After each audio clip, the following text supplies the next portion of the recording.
Good afternoon, everyone. It's Louise here from Eleanor Grace. I hope you're all keeping well.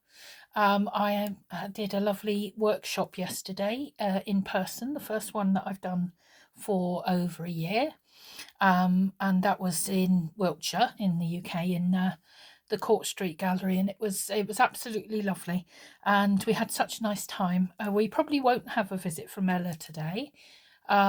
Although I say that, you never know, because one of the lovely members who came to the workshop gave me a present, which was a present for Ella. It was a catnip, beautifully made catnip sachet, and she is absolutely obsessed with it. She takes it and then passes out because she gets so overwhelmed with the catnip smell. And she's really enjoying herself with it. So I think she may well leave us in peace today, but I know some of you do like to see her, so I'm sure she'll be back for a future video. So this one is going to be quite a quick one. Because I am off now for a few days. So I will be making another one for next week, next weekend. But I'll give you a bit more detail about that nearer the time. I'm thinking that most likely we're probably going to finish this stitch along a week or two early, before the end of the first quarter, which is obviously January to March in this case. And I'm already planning the next stitch along, you'll be pleased to know, but I won't give any details about that until we're coming to the end of this one, because I'm still in the research and first sort of planning stages of that. But it'll be something completely different. So what I will show you today is what progress I've made on my two pieces. So we'll start off on this one, which I hadn't done very much on. I had done some joining of the different pieces together, but I hadn't really got any further than that.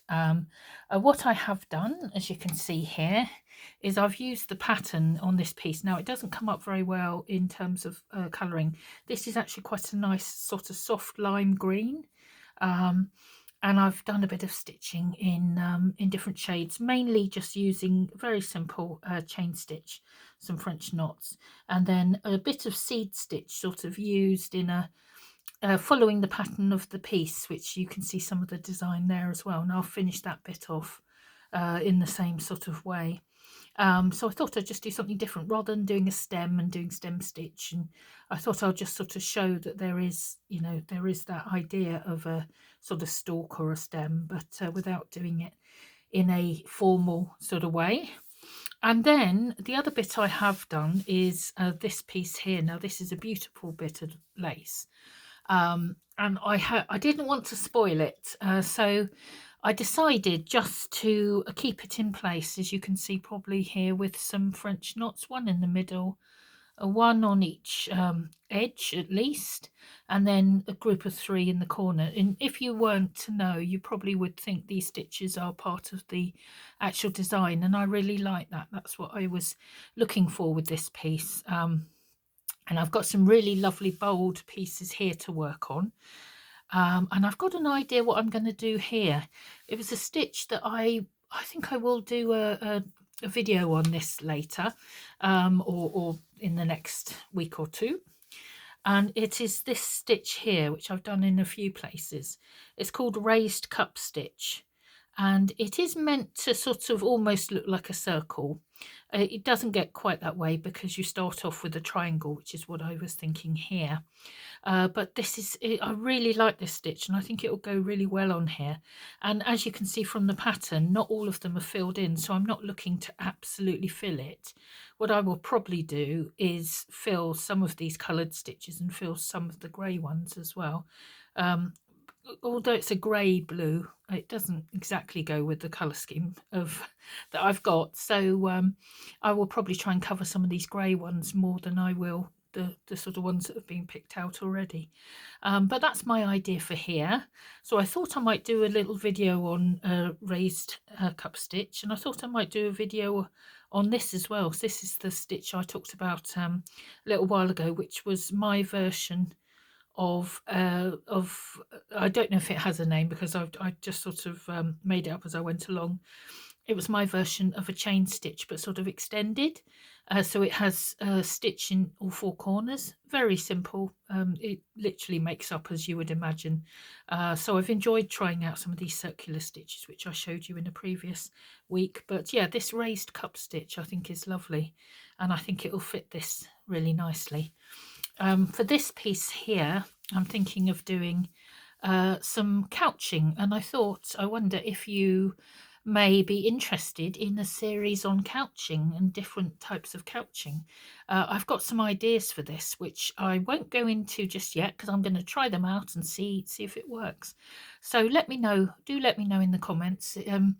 If you would be interested in a series on couching and different couching techniques, because I'm familiar, obviously, with the basic sort of couching techniques, but I've been looking into some of the other versions, and there's some lovely things there. This piece, I think, lends itself quite simply to a design, as it often does for me with a piece like this, where you've got a centerpiece and then you've got some petals coming out. So I'm looking obviously to keep this. I think probably I will do minimal amount on this section here, and I will embroider these and possibly some of these little sections here with the buds. So that should be quite a nice easy one to do.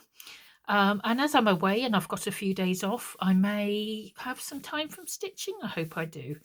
And then I'm moving along on this piece. Let me just turn it over because it is quite a long one. I'll just zoom out a little bit. So we've got a very bold piece here, which I will probably try and just tone down a little bit. And I think I'll, sort of lends itself to various stitches, this, but I think I might do some feather stitch on here, which is one of my favourites because it might just tone down the colour a tiny bit.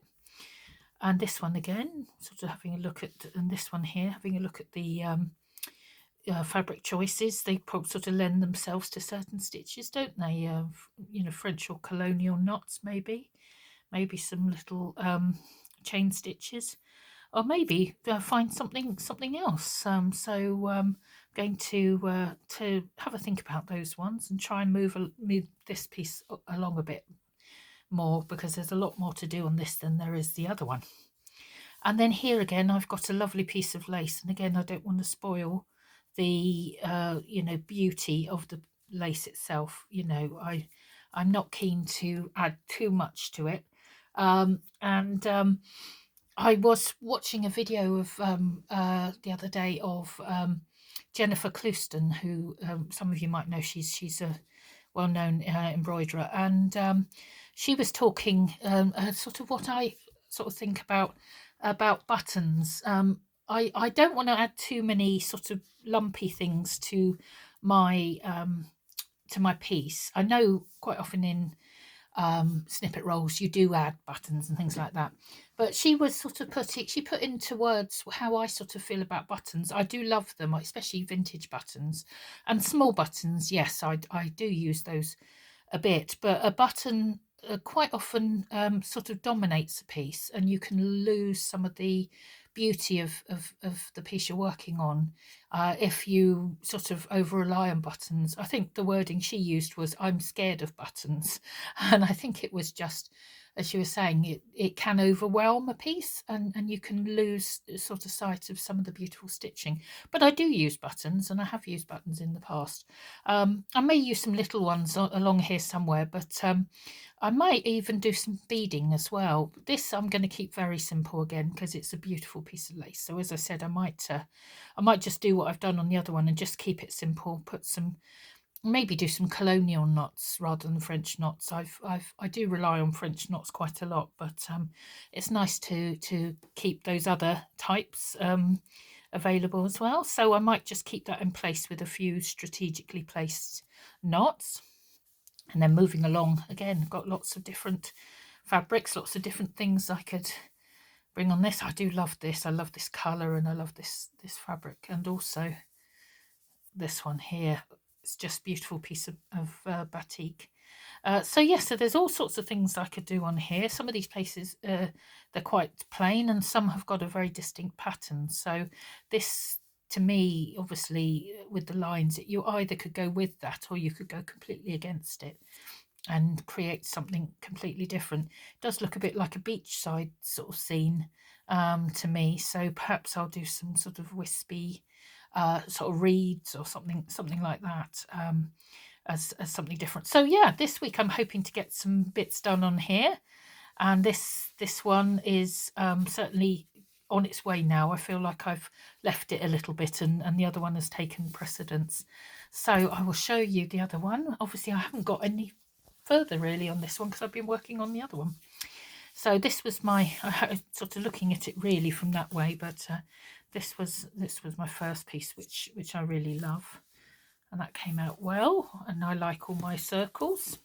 And then I had this piece here. I've got this lovely bit of batik again, lots of batiks, as you can see. And again, this does sort of lend itself, doesn't it, quite simply to a chain stitch. However, I've done chain stitch all over this one here. So again, I'm going to try and think of something different. I might do some sort of different sort of, I'm not a major fan of stem stitch, but I will do it if I have to. So I might well give this a go with sort of some of these trailing branches with some stem stitch, and maybe try something slightly different. I was thinking bullion here actually, bullion stitches. So we did a lot yesterday on the workshop, which was really nice, and I think all the ladies that came found it really relaxing, and actually they got the bullion a lot quicker than I think they thought, and it's a lovely stitch. So I'm seeing maybe a bullion sort of little mix here with maybe something else as well. And then, yeah, moving on, again, some dots radiating out. Don't necessarily just want to go for sort of knots all the time. Something will probably suggest itself to me when I start. I do like the idea of linking up, and I have seen some interesting couching, which is why I was thinking of couching again. I've seen some interesting couching stitches where you are not going in a straight line, where you're moving around, and it looks really interesting. So I might do maybe a series of videos on couching if you think that might be useful, and different types of couching. And again, I've got this same fabric I had on the other one, so I might reflect what I've done there in this as well, or I might go a completely different way. You never know. Nice green bit of batik there, which is a very beautiful piece of with a very sort of faded but soft design there. And then I've got this lovely piece of sort of aquamarine blue and some little dots and a tree of life, which looks like it might be upside down, but I might turn it around. I feel it more like I'm looking at it either from this side looking upwards or looking at it from this side. So this one and that one might get turned around. I shall see. Anyway, so they're only pinned on. So this one is pinned on just with a bit of felt, and this one is the one that's backed on just a long piece which my mum had used for something when she was she's a quilter, so that one is on just a long piece of fabric, no felt on the back at the moment, but it will need some felt or wadding when it gets put when it gets finished. So making progress slowly but surely, and if you're in the group, I would love to see what progress you're making as well. As I said, I will be off for a few days now, so I will be taking a bit of time out, and having just recovered from a bit of a bad health, I'm hoping to be feeling brighter and get lots of stitching done in this week. And I'll be back next weekend with another video. And as I say, I think we're probably moving towards ending sort of early to mid-May, early to mid-March, and then we'll have a little couple of weeks and I'll do a few more stitches, just general stitches for you, and then we will move into the next one, and it's going to be something, as I say, completely different. So I hope you have a lovely week and you get lots of stitching done. Do tell me in the comments if there are any particular stitches you struggle with or you'd like me to demonstrate that are not already on the site. So do have a look at the ones I've done already. And I will look at doing some more videos as well, because I'm aware this has sort of taken up quite a lot of time, and I haven't done so many showing you how to stitch certain stitches. So we'll do a bit of that as well. Have a lovely week, and I will see you soon. Bye.